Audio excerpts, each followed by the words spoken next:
Alrighty, we're live. We are live. Hello, everybody. Hello, everyone. We're going to give Instagram a go. Always takes its time. Okay, welcome, everybody. Thank you for joining us again. Today's topic is the exercise mind connection. Strengthen your body and psyche. Right, today we have with us Jannick. Jannick is, his qualifications are a Master of Science in Sports Science from the Stellenbosch University. He's currently a PhD candidate in sports science. He's the head of strength and conditioning at a prestigious girls' school in Stellenbosch. He is a sports and performance specialist and consultant for individual athletes and teams. Jannick is also a guest lecturer at the Division of Sports Science of Stellenbosch University. He has a passion for youth sports development and performance athletes development. He also has personal experience as an athlete in basketball and athletics. Damn, wish I had all of those skills.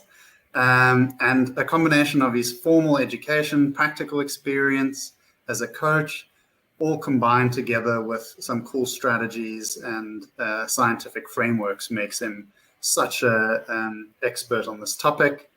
And his personal philosophy, which I really love, is motivating people to engage in sport and physical activity for life. Thank you for being with us, Jannick. Thank you for having me. Very glad to be here. Good, I'm glad. Right, so the session overview. I will be going briefly over what Psyche Innovations is and does, and then we'll be diving into our topic for today. We'll look at the impact on well-being, starting your fitness journey, overcoming hurdles, motivation, and tips for consistency. Right, so what is Psyche Innovations and what do we do? Our core focus is on developing the Psyche Mental Health app, which is all about improving mental health and well-being. We teach psychological skills and self-care skills. We help build people's self-knowledge to improve resilience, stress tolerance, and a whole bunch of other cool things. Go check it out. The journey looks like measuring your mental health, learning how you're doing, and then learning skills that you can apply throughout your life, and setting some cool goals and then tracking that progress over time. Go check it out. All right, today's topic. Let's dive right in. Jannick, impact on well-being. Educate us. Let's dig in. First of all, I think it's amazing to have this kind of space to share this information. Mental well-being, physical health well-being, as we will try to explore today, goes absolutely hand in hand, and that's why platforms like these are so incredible. So thank you, Daniel, for making this open to so many people. And right up front, if there's any follow-up questions even after this webinar, please, anybody, either type it in the chat or email us, text us afterwards. We're always happy to elaborate on anything presented here. But yeah, thanks again for inviting me and for this opportunity. I'm looking forward to this chat. But yeah, let's not beat around the bush. Let's talk about it. So in terms of impact on general well-being, it's not just athletes that do sport. I think that's sort of the perception that people have. You know, you need to be an athlete to be able to perform, to push yourself in the gym or in any sort of strenuous type exercise. That's definitely not the case. So everybody should be physically active in one way or another, and we can explore later on a couple of sort of modalities to figure out what suits you as an individual, what does your body and your mind, for that matter, respond best to. But just some of the benefits in terms of your physical conditioning, obviously we improve cardiovascular health, our heart function. We improve our breathing. We improve our daily well-being, which then translates into having more energy. We are mentally more alert. We can attend to any sort of task that is presented to us, either physical or cognitive, much more attentive.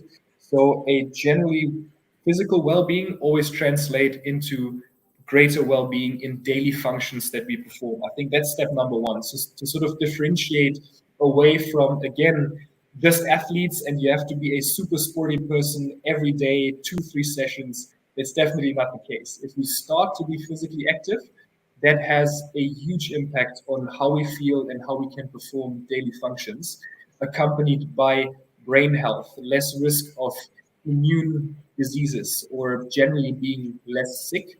And on top of that, cognitive functions to perform our work better, attend to our family, whatever it might be. So it really has a big connection between mental and physical well-being that we can draw from starting our journey to become physically active. And then we can go into the sort of science, very detailed science conversations that might be a little bit too much for today. But if we dig very deep, we have neurological benefits. So the excitation of the neurons in our brain, how it stimulates new neurological pathways that then strengthen memory retention. It strengthens brain muscle connection to be able to, again, perform functions better. I briefly mentioned immune system. Our immune system benefits tremendously from being physically active to be less sick, and so forth. So there's a lot of crossover between so many areas of life, and why we like to advocate for just getting your journey started, and becoming healthy and physically active for life. Awesome. Yeah, there really are so many benefits of being physically active, and you touched on so many of them really quickly: the physical, the mental, the immune, the healthy aging. Like, it often sometimes feels like, not to oversell being physically active, but it feels like a medicine, not to medicalize it, but a medicine that helps us in so many domains of our life. And it's something that's so easily accessible to so many people, which is awesome, because there's often these other things like take this or do that and whatever, and they're not accessible. Whereas everyone can be physically active, no matter their age or ability level, which is super cool. It would be remiss to not mention, obviously, we're focused. Psyche Innovations is all about like mental health and well-being. So this is sort of like a great chance to get your thoughts and experience, as well as ask the audience. Have you experienced any mental health benefits from being physically active? And what does that look like for you personally, Jannick? Great question. I think from personal experience, I can say I always used being physically active, whether it is as in when I was still sort of an active athlete, or now for my personal sake to stay fit. I always used it to counterbalance life stresses. So especially during university, school, it was my one outlet where I could completely.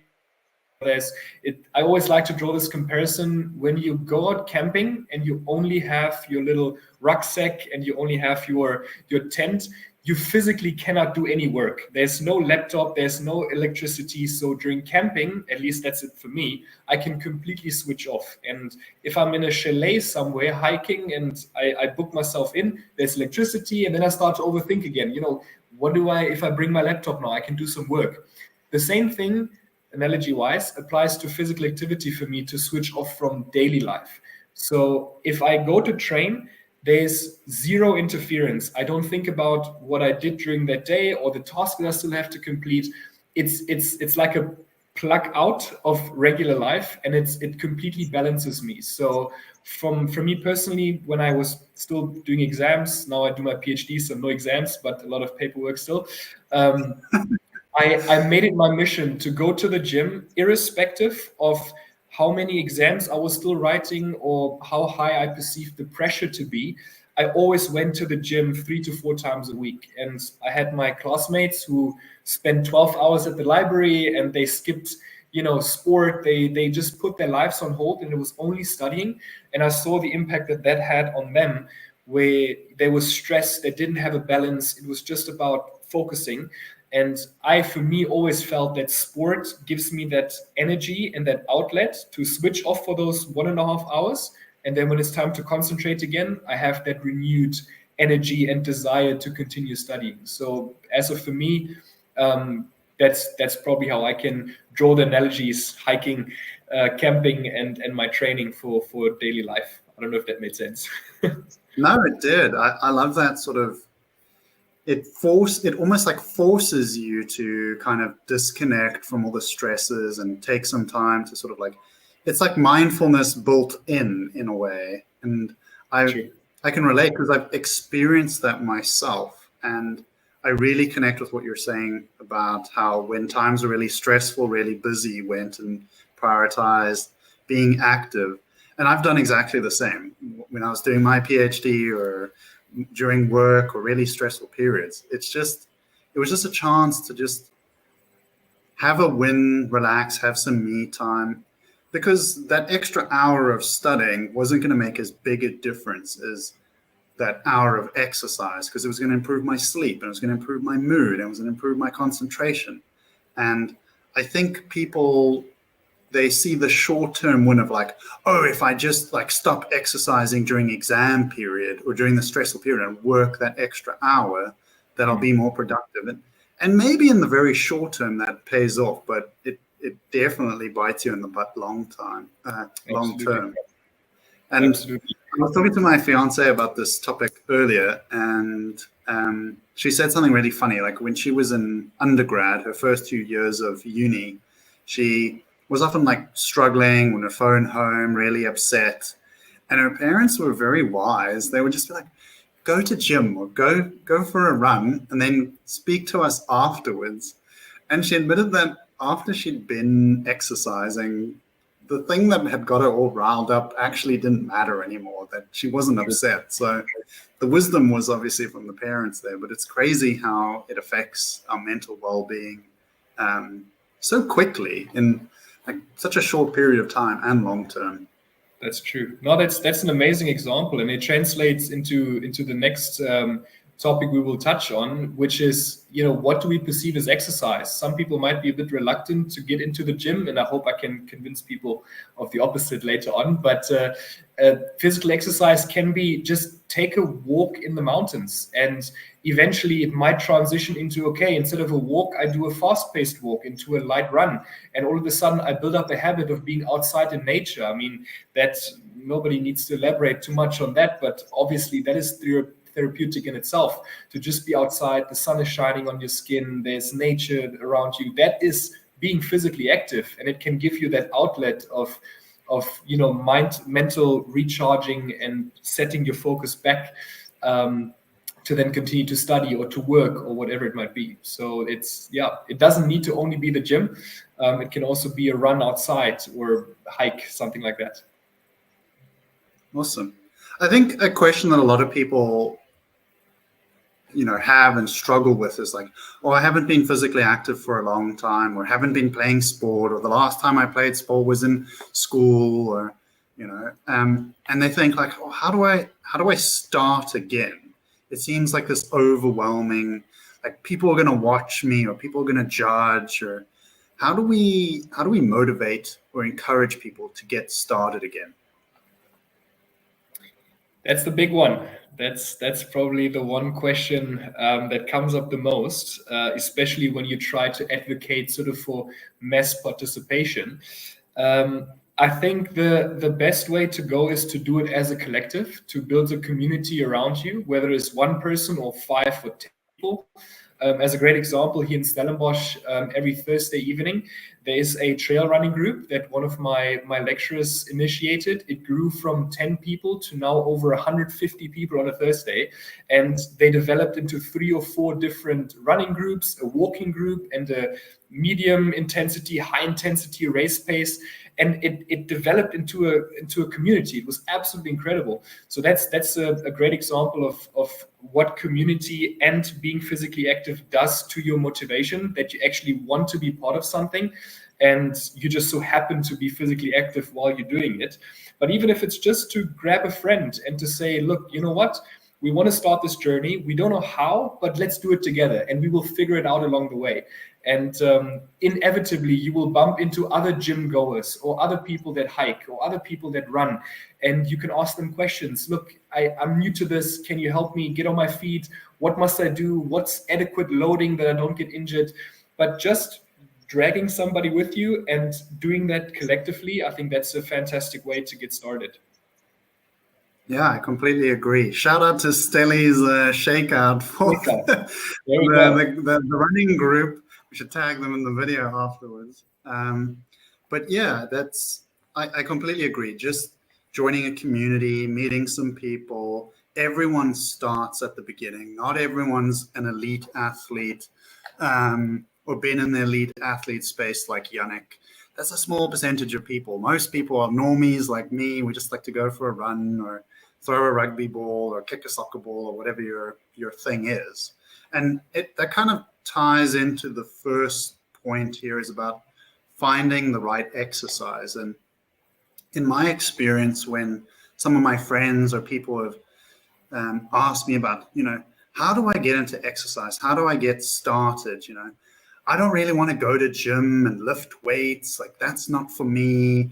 And I go, well, then don't do that. Sport or physical activity or exercise doesn't have to look the same for all people. Some of us love to swim. I personally don't like swimming in a pool. I like to listen to music. That's one of my things. Unless there's like waterproof earplug or things you put in your ear that I haven't discovered yet, then maybe I'll get into swimming again. But that for me is like one of the bits of advice that I give people.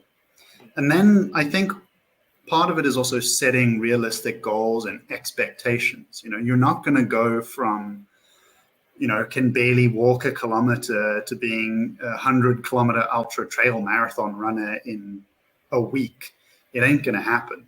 And I think there's a lot of these fad training things like 6-pack in 7 days, and and not to go into that kind of space, but the point I'm trying to make is that it's about the journey and enjoying it and enjoying your body. That for me is the wisdom. And sometimes you get sick, or sometimes you go through a stressful period, or sometimes you injure your back. Not to point fingers. These things happen in life, and then you have to recover and recuperate and then start over again, and deal with those adversities. And we'll get into dealing with hurdles next. But that's kind of the grace I give myself, is I set goals that feel manageable and are aligned with what I really want to achieve. And for me, part of that is healthy living and well-being. Part of it is like, yes, there's maybe a vain side to it. Like, I want to look good and feel good and whatever, which I think is not an unhealthy thing. And then, there's like improving my mental health and whatever. So I kind of like set these goals around what it is I actually want to get out of exercise. And people want different things. Some people want to be elite athletes, and that's like amazing. Push yourself, see what you can achieve. And then one of the other things is about sort of self-worth. I kind of alluded to this a little bit about the sort of like vain side to it, but being physically active and well does give me a sense of self-confidence that I kind of carry with me. I don't know. It's just like I trust in my body and I trust in myself, and it's a nice feeling. It's hard to explain. Maybe I'm stumbling on my words here. Is there something you experience as well, Jannick? Yes, for sure. I think maybe I can elaborate on these last 2 points with a nice story of testimonials of one of my lifestyle clients that I had, in terms of setting realistic goals and how that ties into your feeling of self-worth. So I had a client that approached me. She used to like trail running, nothing competitive, just being out there and being active. And she badly twisted her ankle and injured herself. And she basically stopped altogether. She completely lost confidence in her body almost. So that ties into sort of the mental aspects of injury. And she approached me, and her one goal was, I want to trust my body again. Now, if you have athletes, of course I trust my body. I run this, I do that, I'm weightlifting, whatever. But for the general population, some small goals like, I just want to be able to trust my body to carry me further, that is a very valuable goal. Then we don't need to, for now, think about medium, long-term goals. If the feeling that's associated with physical exercise is setting one small goal, which is I want to rehab my ankle, but I want to trust my body again. Let's see where that can take me. Then that is the motivation maybe to get started. And maybe a beautiful story. I don't want to elaborate too much on that, but that was 2 years ago. We continued to work together. So we used to have sessions on a weekly basis, and then it turned into monthly basis because she really became better and she could sort of sustain her activity herself. And all of a sudden, the medium and long-term goals, they started to come up automatically. We hopped on a call and she said, Jannick, I want to sign up for a 5K trail run in 3 months' time. It came completely out of the blue, but it started with a small achievable goal that was not convoluted too much and sort of scary. It was one small goal that led to a sort of general progression. And that is maybe a great success story to help others as well that maybe listen today. It's about starting, getting the ball rolling, and creating an environment of success. At the school that I work, we have a couple of other coaches that I'm training. And the one thing I always explain to them when it comes to program design for high school children specifically is create an environment of success. That means starting slightly lower than probably most of them can do. But what that means is everybody can do it well. It's very easy to tell somebody, okay, you accomplished this now you can move on to the next progression, the tougher exercise, the more difficult progression. But everybody was able to successfully implement something, and that does something to you. It's like, I feel good after today. I could actually accomplish something that I didn't think was possible a week ago, and I overcame something. I trained hard for it. It cost me something. It was tough for me. And then we can move on to the next one. So creating an area of success, an environment of success for yourself. And the second part is try small, achievable goals. And then naturally from there, it is very likely that you automatically go, wait a minute, I can actually do a little bit more than this now. And then you set yourself slightly higher goals. So those two things, setting an environment of success, and starting with a small achievable goal from where you then move forward. Awesome, thanks. We have a comment here from Keanu saying, what an inspiring story. Thanks, Keanu. I agree. And before we're moving on, inspiring story. She didn't just stop with a 5K trail run. 3 months ago, she climbed the Machu Picchu. And that was 2 years after not trusting her ankle to even walk or go for a run in the hills. So she works for a travel agency, and she signed up with one of the clients to do a 5-day hike the Machu Picchu. So that for me is the biggest accomplishment ever, and I'm just incredibly proud of her. So that is indeed an inspiring story. So yeah, it's amazing. Achieved a bucket list thing. I'd love to do that someday. I admit that when I'm on social media, sometimes I come across these stories where people post the very time-lapsed story of how they started, they were very physically unwell and very unhappy with their body, but they just started. And then they go through this progression where they achieve these things that are super impressive. They do Ironmans or whatever. And not that that needs to be the measurement of success, but it's just really cool to see people, they had this fear that they couldn't achieve, and they just started, and step by step they managed to really do great things for themselves. And whether that's in the physical realm or in other realms of life, I think it's all sort of connected, which I really like. We had a question here that I was going to put to the audience, and I think we still can, and I'll ask it to you and see if people maybe sort of respond to it. Is, how did you get started with your workout routine, Jannick? How I got started. I was very blessed with a father who was a decathlon athlete. And he still inspires me to this day. It's incredible. He's still in his 60s pushing it. And so he got me started when I was 4 or 5 years old into athletics. That was my journey. And sort of him being there on the sidelines and just cheering on, that was, it just does something to a youngster, and you really want to show out for your dad. And that's how I started, very young. And then I progressed all the way through high school and obviously into university. And then unfortunately, I had a couple of injuries that sort of stopped my active playing career. But I was very blessed to grow up in that type of environment where my dad always encouraged me. Example. So I remember I was 10 years old and we built a little sort of home gym, and he always showed me exercises. He took me to his athletics training when he was still active. And that maybe ties into the first first comment that we made regarding find your exercise buddy. Maybe it's your dad, maybe it's your mom. I had one athlete in high school. She's now about to go to matric. She got her mom to do the post-season or pre-season holiday program together with her. And they were running at 6 a.m. before the mom went to work. And that's in the December holidays. So that's like the type of stories that I just love, where people come together, whether it's a friend, a work buddy after work, let's go to the gym together, or just friends that you meet.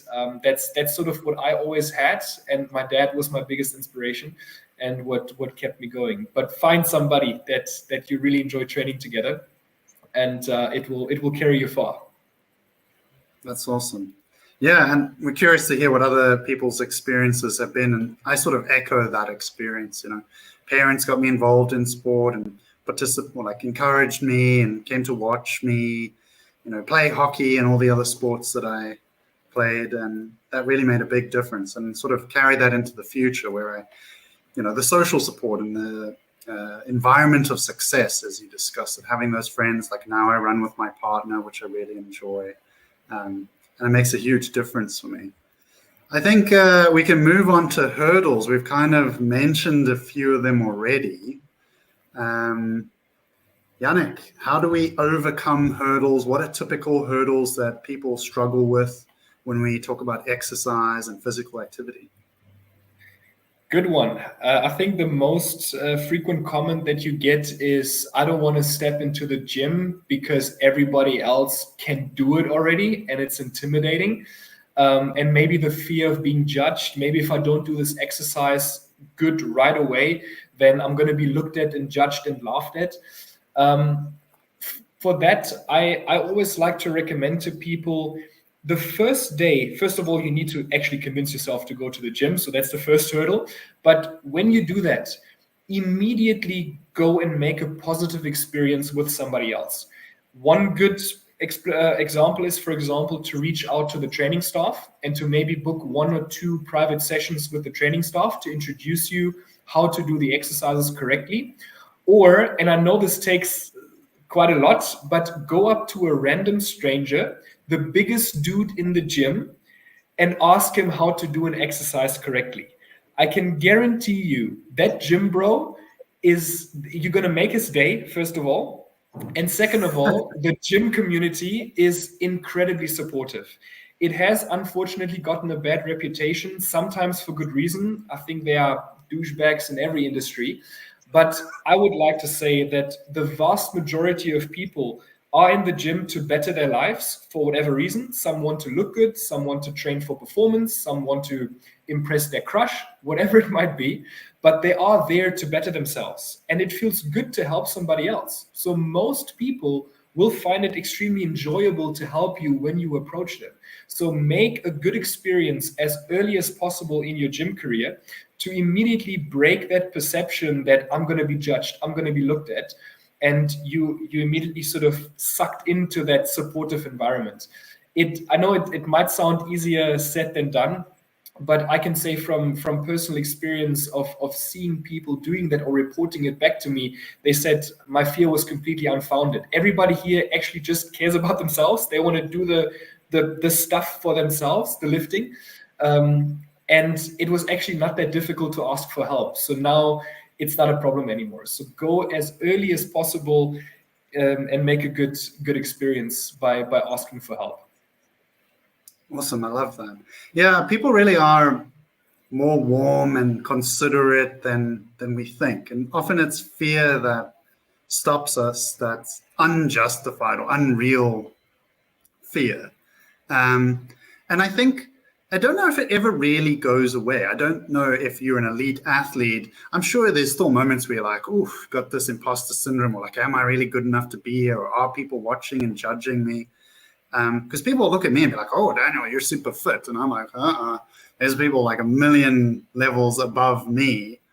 And, when we talk about hurdles, I still experience them. Like, I don't want to go embarrass myself in a yoga class. Like, I'm the least flexible dude. So, I, want to preach what I practice and mention that everyone struggles with these things, and I struggle with them, even as somebody who's consistently active. So yeah, reach out to people, have conversations with people. Before we keep going with the hurdles topic, we have a comment here from Kelsey for our previous question. I read a really helpful self-help book which said to make the barrier to entry as easy as possible. If I plan to go for a run when I wake up, I'll try to put my exercise clothes out and pack my gym bag the night before so I don't need to think about it before I start. I love that. Reducing barriers to make it easier really helps. And for me, that's sometimes exercising with someone, because there's those days where it's raining and it's cold and it's dark. And I'm like, well, Michael's going to be at the gym. He drove a long way to get there. I can't just be like, no, bro, I'm not coming. It's cold. And vice versa. On some days, I motivated him, which was awesome. So thanks for sharing that, Kelsey. Then back to sort of barriers and obstacles. We often get a lot of cheesy excuses, which sometimes have validity to them, like, oh, I don't have enough time, or I don't have the equipment, or how do I schedule this, or how do I find a buddy? How do we address these kind of normal concerns that people have, Jannick? Have you got any ideas? Good question. I think that ties in very well with Kelsey's comments regarding barriers to entry, and almost connecting it to something else that you were going to do anyway, whether it is I go for a run before I work or right after I work. The gym clothes are laying on my seat and I am going right afterwards.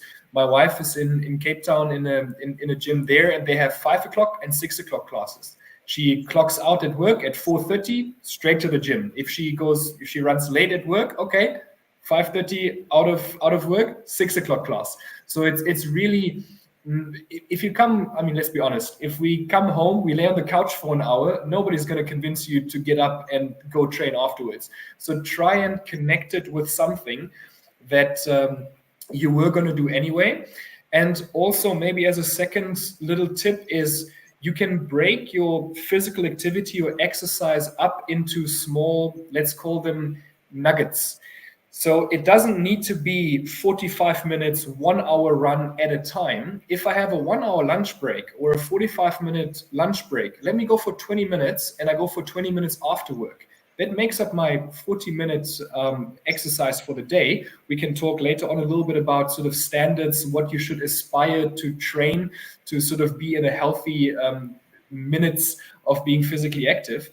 But nuggets of exercise, little bites that are not too overbearing, that you have to mentally prepare for it, physically prepare for it. You just do it. I mean, lunch break, 45 minutes, 20 minutes of which I go for a slightly higher intense walk in the mountains, for example. So that might be a good entry, a smaller barrier to entry, because you don't set yourself, again, we previously talked about it, these super high expectations. I'm going to go an hour run 4 times a week.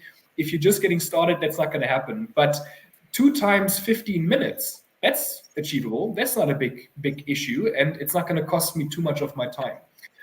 That's maybe sort of on the time comment that people often give. And then the second one, YouTube is your best friend. There is 30, 40 minutes, 20 or 10 minute long exercise sessions that you can do. Some are better, some are worse. But if it's just about getting started and finding some sort of inspiration to do any form of activities, there's a lot of free content online, and then there's obviously people like myself who can then recommend sort of more structured programs or even a personal trainer. I think, but the barrier to entry, again, there's a lot of free stuff out there that you can put on your phone, on your TV at home, and to just get started. Sometimes at Kutzenberg, where our department is, there's a big grass field, and oftentimes I see people with iPads, and they sort of put the iPad down with their shoes, and then they put a workout there, and then they do the workout on the grass, barefoot, and with a beautiful mountain view. So there's really you can get super creative. There's really no reason to say, I don't know where to start because it's on my phone.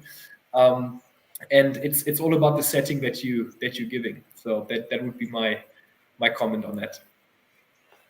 Yeah, I love it. I think we have different ways of like overcoming these challenges. Like I like to listen to motivational audios, or I try to work with what I have when I travel. Then it's like, you got to do some push-ups in the hotel room, or oh, you're in a nice place, there's no gym. Okay, then let's go for a walk outside, and that works for me. And going back to what you said earlier, for me, it's like you got to bake it into your day, making it like there is no option. It's like you have to do it. Really helps me. So sometimes that look like, oh, I will walk to my meeting rather than drive. So now I've got 15 minutes or a 20-minute walk, and then even if I don't manage to get to exercise later, hey, I still had this thing. So I try to do that as much as possible. We actually have a comment here that is actually one of the questions we were going to ask, so let's go for it.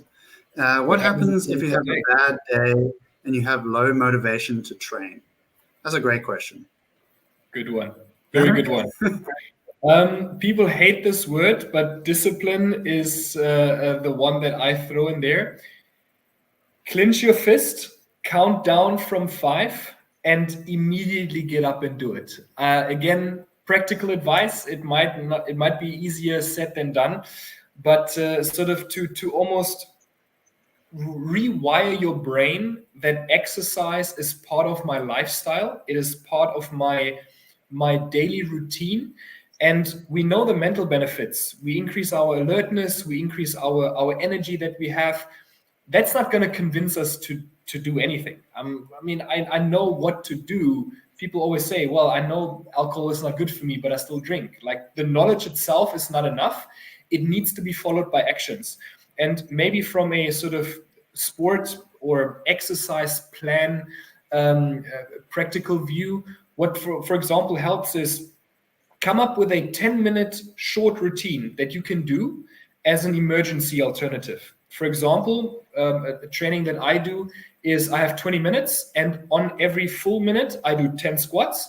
On every half minute, I do 10 push-ups. And then I do that for 20 minutes, and then I end up having 200 push-ups and 200 squats, body weight squats. That can be done anywhere at any time, doesn't need a gym, and I can do it, ad hoc if I miss a session in the gym maybe, or whatever. That type of session can be your emergency session when I feel super low on motivation today. I don't know what to do. Okay, you know what? For 10 minutes, I'm going to clench my fist. I'm going to count down from 5, and I'm going to do this for 10 minutes. I can almost guarantee you, either you're not going to stop after the 10 minutes, you're going to continue, or after the 10 minutes, you say, I'm glad I did this because now I actually feel released. You feel exhausted. Okay, slightly. Okay, I got it out of my system, whatever was going on today.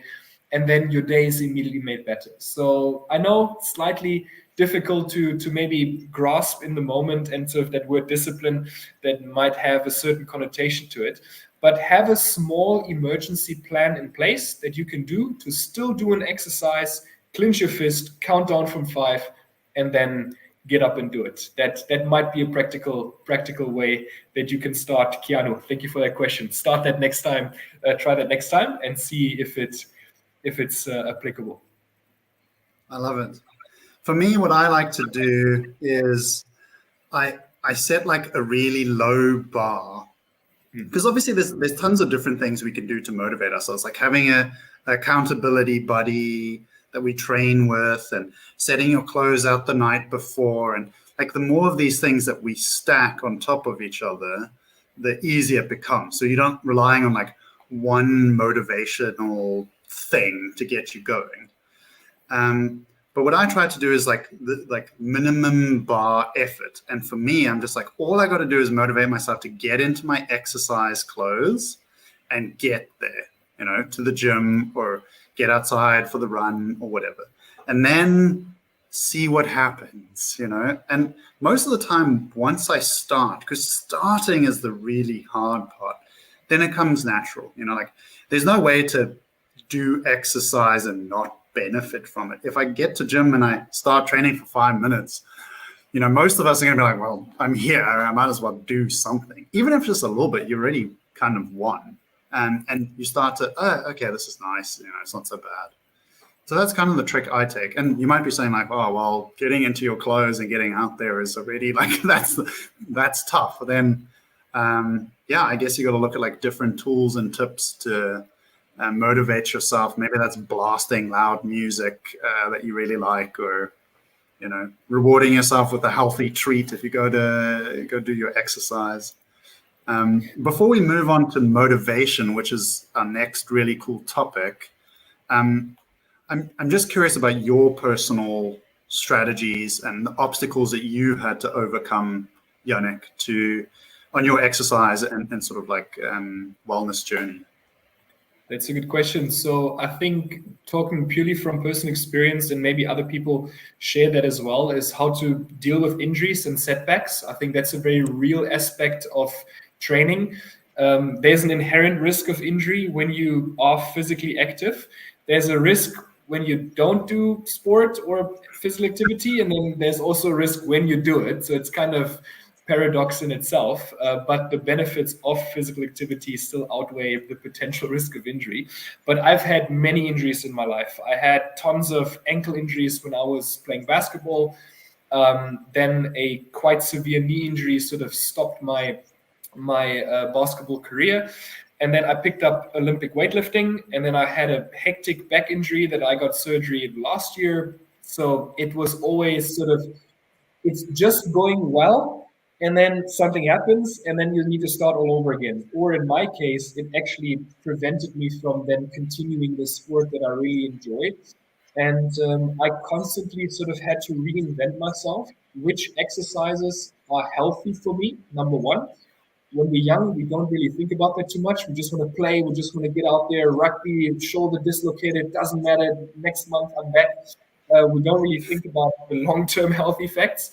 But what happens when something quite significant happens and it sort of messes with your basketball was my outlet. Now I cannot play basketball to that extent that I used to before. So I had to try and find something else.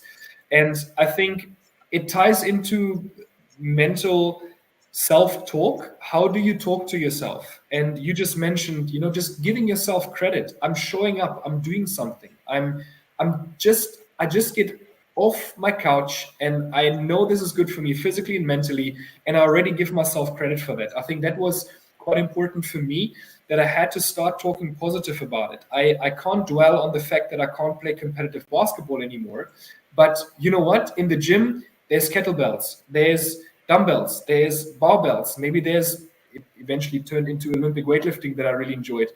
There is something out there. There are different modalities of physical training that you will be able to do, even with injury limitations. You will be able to overcome them if you rehab properly and maybe talk to a physio first or a bio. But that positive self-talk, I am doing something for myself.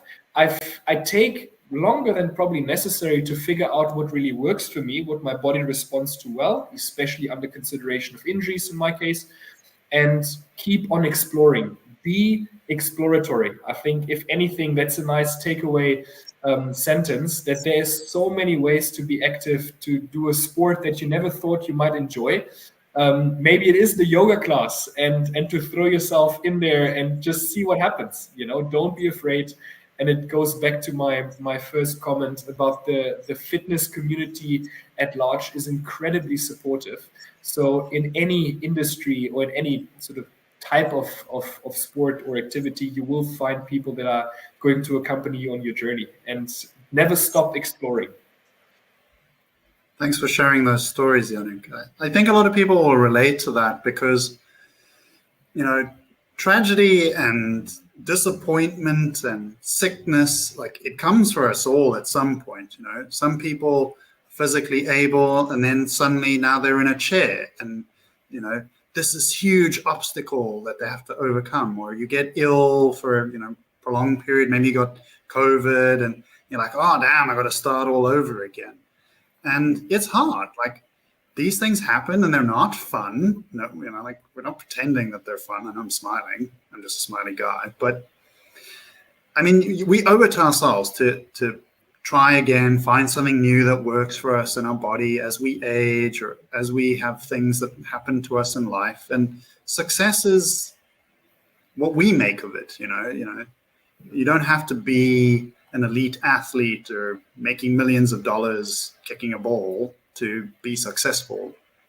Success can be going for a walk or lifting weights so that you age better, so that when you're 60, 70, 80, you can play with your grandchildren or whatever. Like that is success. And yeah, I think that's such an important part of it. And that kind of ties into motivation and our personal motivations for why we exercise, and helping or discussing how people can identify their personal motivations.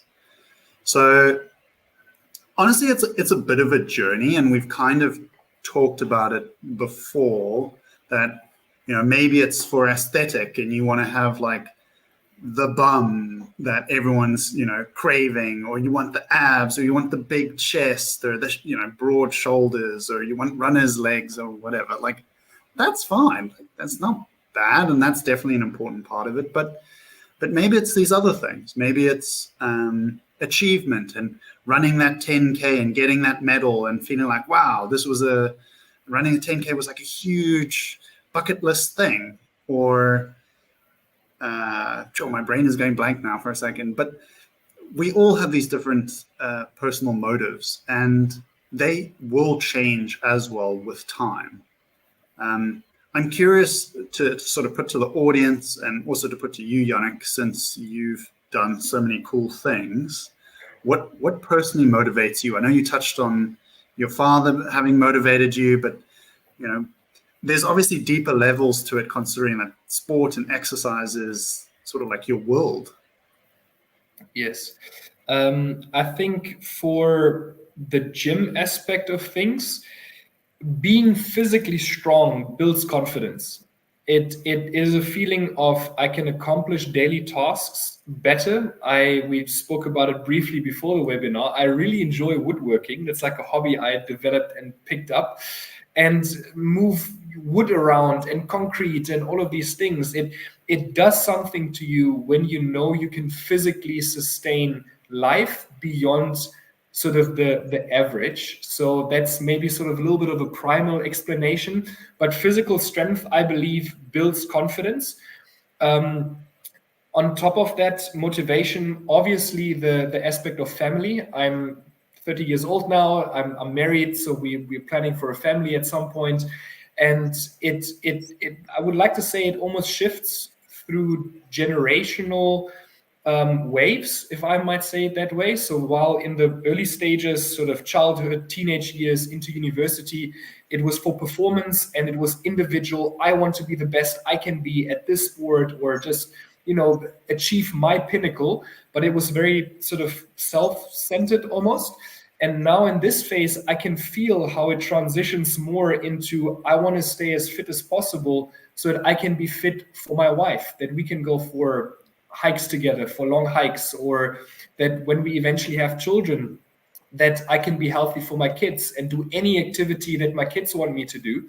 And I can already see in sort of my father now, who's just over 60, that the later you progress, then it comes back to you a little bit more individualistic, that you say, but I want to also be healthy into my old age, now again for myself. So it almost goes in cyclical waves, that the focus and the motivation why you train and why you want to stay active changes. And just to recognize that, in which season of my life am I in right now? And to understand that oftentimes my physical activity is not just beneficial for myself, but for the people around me. It is almost a communal aspect why anybody should be encouraged to be physically active, because we as a community can be more active. We as a family unit can be more physically active. So it is both an individual motivation as well as a collective motivation for my immediate environment. And I think that sort of connects all of us in a way, not to become too philosophical now, but being healthy, being a physically active and healthy community or country, nation for that matter, benefits everyone, not just the individual. But the individual effects are obviously immediately sensible or observable, and by extension, then the effect that it has on the people around us. I love that. Bringing in your German ancestry, that public health perspective on if we're all well, we look after each other. And I really love that ethos around accountability and responsibility. And those are things you pick up from being physically active. Like they're sort of like softer background effects, but by building the habit of consistently exercising, you're setting up discipline, you're learning to rely on yourself and trust on your body and whatever.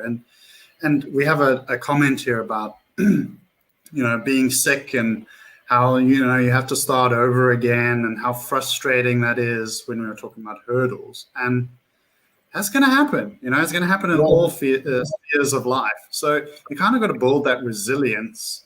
And obviously, we're not saying like you can only learn this through being physically active. There's definitely a million places you can learn it, but it's such a cool place to learn it. And for me, my personal motivations, being very like the same age as you, Jannick, they're the same. Like I want to age well. I want to play with my kids one day when they happen, when that happens. But I think there's also another thing that's, when somebody says, hey, let's go for a walk or let's go for a hike or let's swim in the sea or whatever, it's really cool to be like, oh, I can do that. Yes. I'm not withdrawn or saying no to opportunities because of my physical health. Of course, like I have friends who can beat me at paddle and surf way better than me. I can't really surf, but like there's always going to be people better than me, but I have the minimum kind of like threshold to at least try. And that's a big personal motivator for me. And part of the sort of like slide is also, how do we motivate, how do we reward ourselves? And people do that in different ways. They go buy themselves a cute outfit or some nice shoes, running shoes, or they get themselves a Fitbit because they, or some running watch because they get into running. So those things can be cool. But for me, often the reward is the exercise. And people are probably rolling their eyes into the back of their head hearing that. But that's just what it is for me. Sometimes it's, having a coffee after a run or whatever as a reward. And those things are great. And I think finding what that reward is that you like is really cool, And sometimes it's the medal. Like I admit, I've signed up for runs for the medal, I came, 5,000th and second, but I got a medal. Like I'm a boy. It feels good. Shiny things sometimes. Yeah, exactly. For one of my clients, and I'm not advocating to drink alcohol. It might be non-alcoholic drink, but I told her, buy a champagne bottle and write the date on it by when you want to have accomplished something that we worked on. So we worked on a specific distance that she wanted to achieve. And then we discussed what is realistic, what is challenging, but what is realistic to achieve this specific goal. And every time when we did our online sessions with video, the bottle was standing behind her in the corner on her desk. And I was like, okay, we're still on it, right? So it was something objective to work towards too. And, that feeling of, okay, I popped it. I achieved it. It's a great achievement. I wouldn't do that with every small goal. Please don't do that. Please don't drink a lot of champagne behind you. But for the big ones, the medium to long-term ones, that's a great way of doing it. It can be as simple as that, or again, sort of on a more practical daily level, like you said, setting a low, not a low bar, setting an achievable bar that can be easily tracked over time. whether it is I want to go for X amount of minutes per week, or I want to be here 3 times a week, and just being able to accomplish that on a consistent basis establishes a lifestyle routine. And then we don't feel like we are exercising or we are dieting. I never like to say that I'm on a diet. I eat and I know what I should be eating, and the same thing applies to my physical activity. It's not something that I put a label on because it's part of my lifestyle. And then all of a sudden, training, being physically active, going to the gym 3 or 4 times a week is part of my lifestyle. It's not something I need to convince myself to do, but I had to go through that period of establishing that with just showing up. I'm showing up one more time and one more time. And then eventually it's part of your life. And when you don't do it, you feel like you are missing out. I love it. That really just slides perfectly into the next one, the topic, which is the tips for consistency. And yeah, I connect so deeply with what you're saying. For me, like a flip in the mentality was like, I don't run, I am a runner. Like you internalize this like version of yourself that you want to be. So for you, it's not like I do Olympic weightlifting, I am an Olympic weightlifter, or I don't play, I'm a basketball player. You know what I mean? Like that really helps because it like that intrinsic motivation. And it also helps with motivation on the hard days because we all want to conform to the idea and the narrative of who we are. Like, as an example, often we like to think of ourselves as being good people. So if you tell yourself, I'm a good person, and an opportunity comes along to bend the rule or do something that you shouldn't, a lot of us go like, wait, but I'm a good person. I'm not going to do this, right? And the same is true for exercise and other ideas of who we are and our worth. You know, like, oh wait, I am a runner. So my friend's saying, let's go for a run. Well, if I don't go, then oh no, and that really helps as well to sort of maintain those routines and create that consistency of being physically active. At least for me, it makes a huge difference. And then the routine for me, I like to vary it. And I know it's on the slide, but sometimes it gets a bit boring doing the same thing day after day after day. So sometimes it's, I'm going to hit the boxing bag. Sometimes it's, I'm going to run a different route, or I'm going to go play paddle with some friends, or that really helps me on the days when I'm like, I'm a little bit bored. Maybe I need to shake things up a little bit. The thing I do struggle with is listening to my body. I don't know your thoughts on this, Jannick. Like, I'm training for a marathon at the moment, and I have tips for consistency. Daniel has not been doing well. He got a cold. Training went downhill. Now I'm like trying to play catch up, and I've run 3 days this week already. Today I'm not running because I'm doing this very important webinar with an amazing guest. But like the legs are sore, and there's when do I rest? When do I push? And that's something I struggle with. Thoughts, Jannick? Good one. So the varying of the workouts is something that I personally am experiencing right now. After my surgery, my back surgery last year, I really had to figure out, because I wanted to get back into Olympic weightlifting, but when I tried it on like a 3 days a week, it didn't do me well at all. My back flared up again and it set me back again.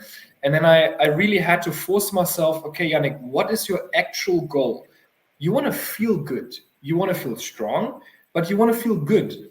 Feeling good about yourself is not connected to any single exercise.